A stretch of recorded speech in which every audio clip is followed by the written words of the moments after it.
What's better than making a tier list? Making a tier list with decks and cards that have not yet been put together. Hi guys, my name's Rahul Reddy, and Scarlet and Violet is going to be the newest expansion coming out in April, or I guess March 31st, I think technically, but that's going to bring a whole new slew of cards and the rotation of the D block cards. And if you guys don't know what that means a whole chunk of cards that is competitively viable will no longer be available for competitive use. You can watch a video up here that'll kind of tell you what cards are leaving the format and what cards are staying.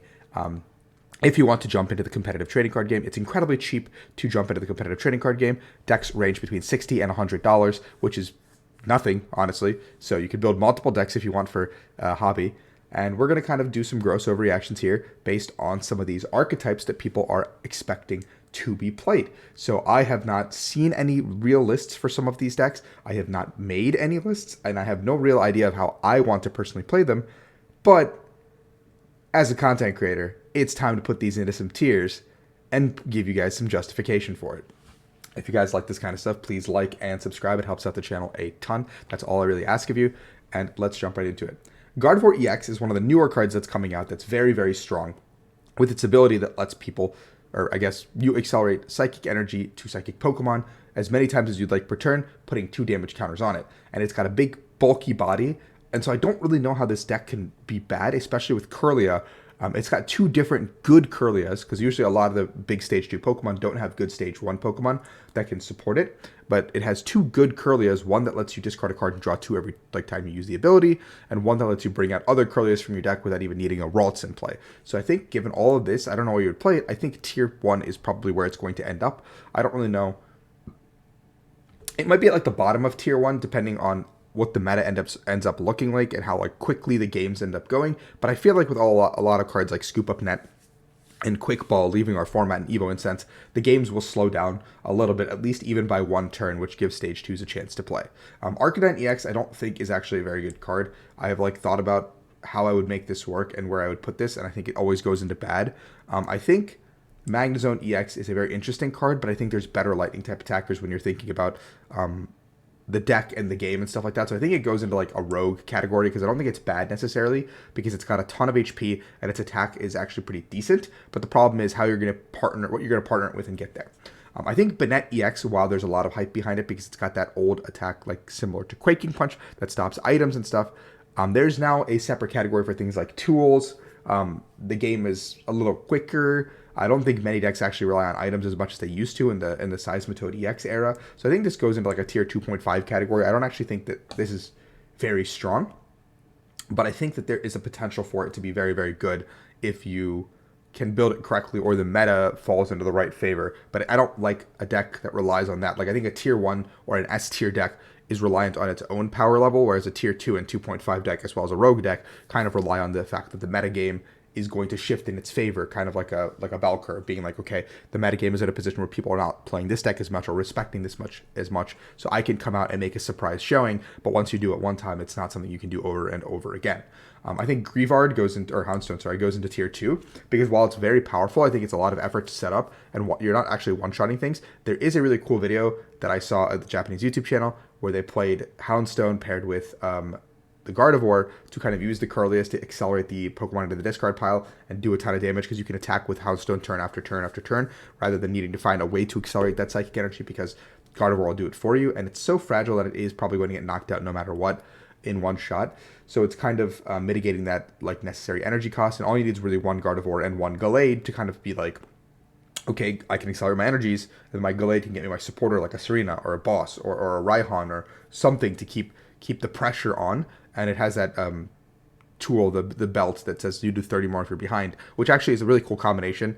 But I think if you're up against these big EX Pokemon that are like 310, 330, you are never one-shotting them, which is something that I do not like. And I don't think there's a partner that's sufficient enough that does that at the current moment.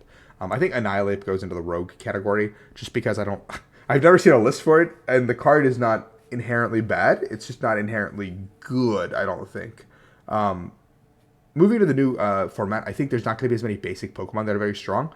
So I think Flying Pika actually loses a lot of value. Arceus as a card is still very, very, very good. And I think Decidueye is okay. But I think given the fact that there's not going to be that many basic Pokemon that are very strong, and Lugia is going to be adopting a different form in like single strike Pokemon and stuff like that. I think Arceus flying Pika Decidueye's damage output just becomes so low that it goes into the bad category. I'm gonna go ahead and put Ampharos in tier 2.5 because I think Ampharos as an attacker in Lightning Box decks should be an option, not the main attacker. I think when you're given this picture, I'm supposed to interpret that Ampharos becomes the main attacker here, but I think you should be playing like one Ampharos maybe in like a Fluffy Box deck rather than playing like a grip of 3 or 4 being like, hey, my Ampharos is the guy who's attacking, because it's not good. Arceus Drapion, I'm not entirely sure what this is supposed to be, so I'm just going to put this in a bad. Again, Arceus' damage output is just not that strong, so you actually need other pieces to do well with it. I think Arcadura goes into tier 2 because I think during its lifetime, Arcadura will just kind of do stuff because it's not that difficult to set up and play the game as Arcadura. And Arceus is just inherently so powerful with Starbirth. And yes, Duraludon's damage output is not that high, but special energies are still going to be kind of prevalent, I think. Maybe I'm wrong, because a lot of them did rotate.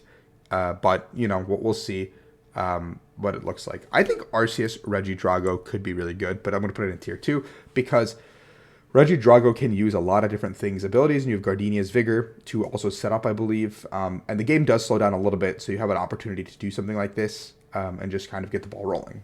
I think Arceus Gengar is bad, and Arceus Gudra is also bad, because I think both of these decks, once again, don't have the damage output to kind of sustain what they're supposed to sustain. And Gengar does not hit EX Pokemon, I believe. So both of these kind of just are bad Arceus decks. Like, I think the best way to play Arceus is probably like Arctina is here. Like, I think that goes into tier 2 as well. Like, I think that's like a good place to put it. But I think the fact that Lugia is now playing fighting stuff, the fact that Fluffy Box can start one-shotting you with Raichu very quickly and has Miraidon to do 220 and stuff like that very quickly is a problem. The fact that Mew is still very, very good is a problem for Arceus decks, because Arceus decks have never had a great answer into Mew. And yeah, that's always going to be a problem. So yes, keep that in mind. I think Yveltal Spidops goes in a rogue category because it relies on people being bad, and I think a lot of the time control decks require people being bad, and that's kind of where I put the ball, and I don't think that changes too much. I think control has become very hard to play with cards like Archeops that can cheat out energy, with cards like Arceus that can just accelerate energy, with now Gardevoir that can also accelerate energy into play, and control relies on trapping something in the active a lot of the time. And there's not much to trap, which is kind of depressing now, but yeah. Rotom V-Star, unfortunately, I think also goes into the bad category because, yes, while it does a ton of damage, and it's kind of pretty easy to set up, I think that your finite damage output is not good, and the fact that fighting type decks are getting better is not good either. I think Lunatone Solrock goes into tier 2. I don't know how much the absence of Scoop Up Net will actually affect this deck, because you want to use Solrock, I think, multiple times, and you want to use your Greninja early to draw cards. But I think it's so linear that it should still be good. I think, like, as a whole, this deck should still be, like, decent in the metagame. Palkia goes into tier 1, I think, because Palkia is still very, very strong. Yes, there are lightning type cards that are making their way into the format, but I think Palkia can be paired with, like, pretty much anything. There are other partners. Never mind, this is straight Palkia. Straight Palkia goes in tier 2. I'm trolling. I looked at the board and I saw that there's more Palkia partners. I was going to say, like, Palkia can be partnered with, like, Kyurem, which I think is definitely a tier 1 deck. And then all of a sudden I look at the board and I'm like, there, it's right there. Never mind. Palkia is just tier 2. It's like straight Palkia, I guess, because there's no Inteleon anymore. So I don't know why you'd play straight Palkia. Actually, tier 2.5. You're demoted. You're demoted once again. Darkrai is a tier 1 deck, I think, for sure, because Turbo Darkrai becomes very good. You have Moltres to accelerate the energies. You have Pokestops to kind of just go through your deck. Dark Patch is very good. It's one of the few cards that you have acceleration for. You have Baby Moltres to kind of bolster the late game. Only problem is that I don't think you have the best Lugia single strike matchup. I don't think you have the best Lightning Box matchup. But, like, I think you're bad against multi-prize decks. You are good against single price? No. What are you good against? You just have a lot of damage. You just kind of do stuff very quickly and hope for the best. Like, I'm sure there's a way to build it correctly where Turbo Darkrai can be very strong and overwhelm your opponent before they can even play the game. I think Arcanine is probably in the bad category. I'm not, like, a big believer in this. And I'm also not a big believer in single strike by itself. I think both of these cards are just, like, they need too much to go for their way. And same with Ice Rider. I think, like, if you're just playing straight Ice Rider with, like, Melanie, like, I'm assuming because they're split and they're together here, I think, like, Ice Rider by itself is just so bad because if you're just melaning each turn to it, you don't have the Inteleon engine to kind of get there. You can, I guess, still play quick shooting and get to that like top level, but like that's so much effort for so little compared to just playing Palkia in your deck. Shadow Rider I think is tier 2 because I think Shadow Rider has Eternatus. There's no, okay, just double checking there's no Eternatus on the board with it. It's just Eternatus by itself. But Shadow Rider with Eternatus I think can be really strong because you can pull those out and Espeon VMAX out, immediately setting up your board from things that could, just kind of dumpster it. You also have the opportunity to play it with Gardevoir if you want to, and have other ways to accelerate energy with Underworld Door, and Gardevoir's ability can power something else up. And then you just can do infinite damage in theory. It might be a lot of work to set that up, but you would do infinite damage in theory. I think Sylveon VMAX is a tier 1 deck because I think Sylveon did not actually lose anything. In fact, I think every other deck lost something, whereas Sylveon gained a lot in the fact that you still have a gigantic type coverage with Blaziken, Rapid Strike, Urshifu. You have Octillery to fetch any pieces. There are other Rapid Strike attackers in the deck that could be easily slotted in. And I think that Sylveon VMAX becomes a tier 1 deck that people will quickly realize can be a problem once, rotation happens. It's one of the few decks that I want to build almost immediately off the bat and see how it goes against the metagame, because I do think there's a lot of potential here to fight the grain, especially because going first, I think if you go first in setup, it's just like really hard to lose games. I think it should be really hard to lose games because Octillery I think is an insanely good card, and it's one of the few decks in the format that can or should be able to abuse this. I'm going to put Zoroark in tier 2 because I'm not entirely sure what goes into Zoroark right now, because I know we do lose some attackers for Zoroark, and I don't know what we gain, but a Zoroark is always like very meta dependent on what cards you play and what cards you don't. So that's kind of like where I'm like thinking about the deck, where it's like some cards are gained, some cards are gone, but like what cards are gained and what cards are gone. I'm going to put Mew in S tier, and I'm going to explain this because I think Mew for its entire lifetime will always be a top 3 deck because of how powerful it is and how versatile it can be. You can either take the Shell of Fusion Strike, you can play DTE and play all those like different tech cards, what you need to play in every single matchup. And yes, while even Drapion is in the format, it is not doing enough against Mew right now.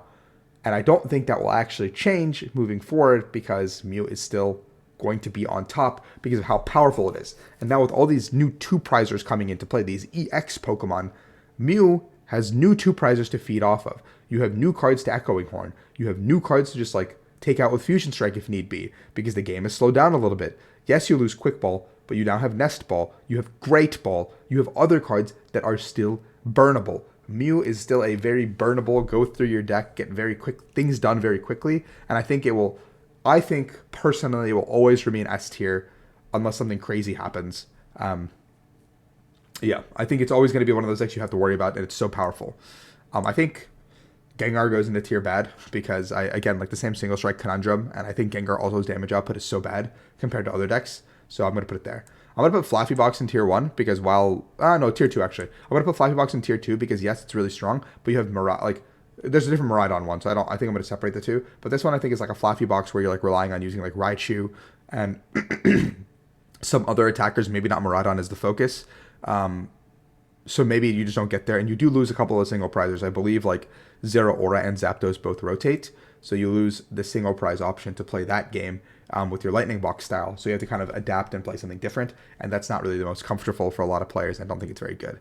I think fighting stuff goes into Rogue because like I'm not a big believer in this deck because of how bulky everything is and like how much effort it takes to set these cards up. But it could be good, and I could be proven very, very wrong. Palkia Kyurem goes into tier 2 because I think you have 2 very, very powerful attackers.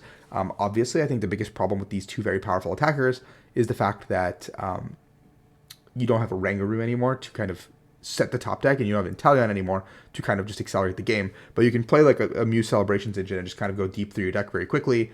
No Capacious Bucket either, which is a very important card that we're going to be missing, but I think it could be okay. This card's with its Spite Ups. I'm just going to put this in Rogue because it could be okay, it could be bad. Leafeon VMAX is always like an okay card. I'm going to go ahead and put Lost Box Kyogre in bad because I think Lost Box Kyogre loses too many pieces to actually go to your Kyogre reliably. Scoop Up Net was such a good card for getting there, but now even with 4 Rope, 4 Net, 4 Switch, like you're not doing the same thing. Like you're not accelerating through your deck quickly enough to always get to that Kyogre turn. And I think that losing Net is a much bigger deal than people, and Capture Energy are 2 big things that are big, like much bigger than people realize with this deck. And and so I don't think the Kyogre build is sustainable post rotation. However, I do think Lost Box Goodra could be very good because Rolling Iron is still very good. You don't really need nets to set this up. You just need to get to your first Mirage Gate, and then you're just attacking with Goodra, and then the game is pretty much like set in stone. You don't have to play Sinnoh anymore. You can play any stadium you really want. You don't have captures again, I guess. But besides that, it's still fine. I think Lasso and Tina is tier 1. I think Giratina V-Star is one of the best cards in the format and in the game because of its V-Star attack is very insane. It's very quickly easy to power up, and the Baby Giratina is also a really good attacker. The deck already uses Sableye, and you can just reuse that energy typing, which is very, very good for the deck. Greninja helps you go through the deck very quickly. It doesn't lose much besides the nets, but you don't need to do something crazy. Like Giratina is very, very, very hard to take down by any standard. Like a lot of these decks cannot take, like everything tier 2 and below is going to have a very difficult time taking down Giratina very quickly. So I think that's where my logic comes in behind that. Comfy Zamazenta stuff. I think this is like a pseudo amazing rare box thing, and I don't think that deck is very good anymore. I think you lose a lot of pieces that you needed to make the deck very strong, like the amazing rare attackers like Raikou, like Ray.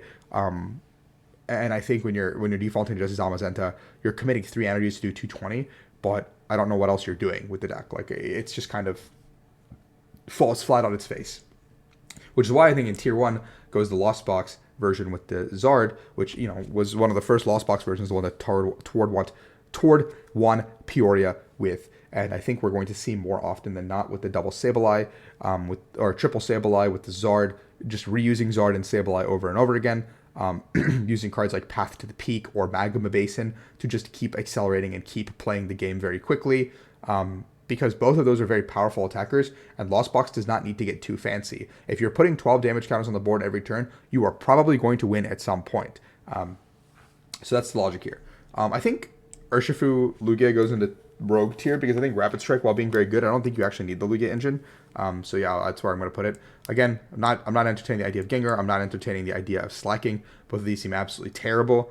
But I do think Lugia Single Strike goes into tier 1. So if you guys haven't bought your Single Strike cards, please get those right now. I think those are going to be very, very strong in the next format because it's Lugia's best partner.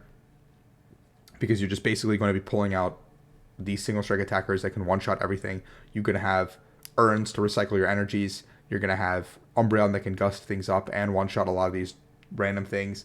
Yeah, it's just going to be a cool deck. I think that'll be one of the few tier 1 decks that is just very easy to play.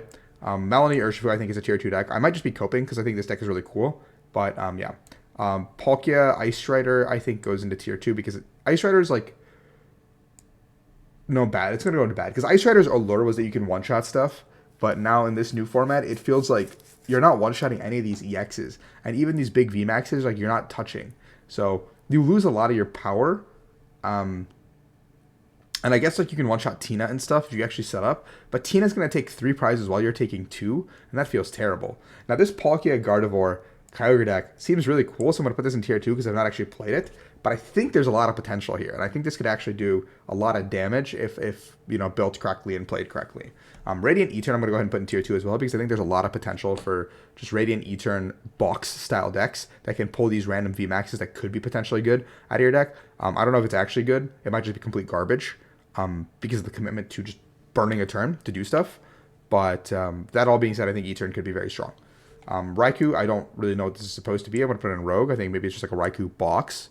Raikou box as a standalone has never really been good, or Suicune box has never been really good. The Inteleon engine has made it good. Ludicolo made it good. But in this situation, I guess you have Ludicolo, but I don't think this is the intention. Urshifu Dark, probably tier 2.5. I think Urshifu is still a very strong card. But tier 2.5 is probably the best I'd put it. Zoroark V-Star goes into 2.5 as well. The reason I don't think Zoroark V-Star is getting better as people think it is because you still need to draw the right sequence of cards at the right time, and that's been the deck's biggest issue, and that will continue to be the deck's biggest issue moving forward, because, like, it's not like it doesn't have the power level to one-shot everything in the format now. It's not like it's gaining anything when we're moving into the next format. It's just always going to be that deck that has trouble closing out the game, if that makes any sense. Because maybe you draw the DTE and the the basics before you draw Gape Jaw Bog, and you can't bench those basics, so you have to research them now. And then you draw into your 7, and then now you don't have the Gape. Now you have the Gape Jaw Bog, but you don't have basics, so you can't get the damage onto the board, or you miss like the damage pump, or you miss the Gengar off the discard, and it's just like one thing is all it takes for everything to go wrong with this deck. Miraidon goes into tier 2.2 because I think while Miraidon sets up your board and it gets really like kind of froggy very quickly, I don't know where you go from there. Like besides Raichu, like I don't really know where you go from there when you're doing T20 and then you pivot into your like other fluffy attackers because there's no like good single prizers that do anything right now. But maybe I could be mistaken. Like all 7 of these decks up here, I can see where you go to close out a game. But I don't know where like all these decks in tier 2 do to close out a game. That's where my like I think logic lies. And then everything tier 2.5 and below, I'm just like, how do these decks even exist? Like how do they function? Like why would you put these in sleeves? But that being said, thank you guys for watching my overreaction prediction video. We're going to do one closer to rotation for sure, or once the set drops and we actually get some lists out there, maybe I'll drop a couple lists. Who knows? But thank you as always for watching. I hope you guys enjoy. I did hit 5,000 subscribers, by the way, so thank you. Thank you so much for all the support. I'll be doing some sort of a live stream next week to just do a Q&A and hang out with you guys. So please check that out when I'm back from Orlando before I leave for Australia. So thank you and peace out.